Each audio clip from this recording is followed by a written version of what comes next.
বর্তমানে যে চুক্তিগুলো আছে এগুলো দিয়ে আমরা এগুলোর কি হবে, দায়বদ্ধতা ও পুনরায় আলোচনার পথ।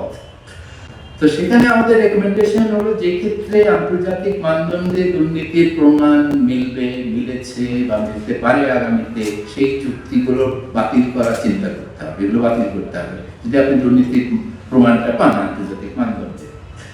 অন্যান্য ক্ষেত্রে প্রমাণ সংগ্রহে দুর্নীতির তদন্ত অব্যাহত রাখতে হবে, কারণ যেখানে আমরা গন্ধটা পাচ্ছি কিন্তু এখনো ঠিক হার্ড কনভিন্সিং এভিডেন্স জোগাড় করতে পারেনি, সেখানে তদন্ত চালু থাকতে হবে।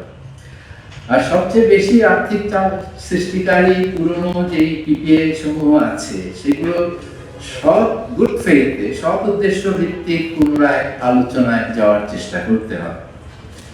এবং এটাতে আমরা কোনটাতে আর পুনরায় আলোচনায় যাব, কোনটাতে যাব না, সবগুলো তো আর পারবো না, যেটা বাস্তবসম্মত হবে না। কাজে এখানে অগ্রাধিকার করতে হবে। সেই অগ্রাধিকারগুলো কি? অগ্রাধিকারগুলো হওয়া উচিত যে ব্যবহার হার তুলনায় ক্যাপাসিটি পেমেন্ট যেগুলোতে খুব বেশি সেগুলোকে অগ্রাধিকার দেওয়া উচিত। যেগুলোতে টেক অর পে যে প্রভিশনসটা আছে, খুব কঠোর প্রভিশন, সেগুলো অযৌক্তিক পায়, সেগুলোকে অগ্রাধিকার দিতে হবে।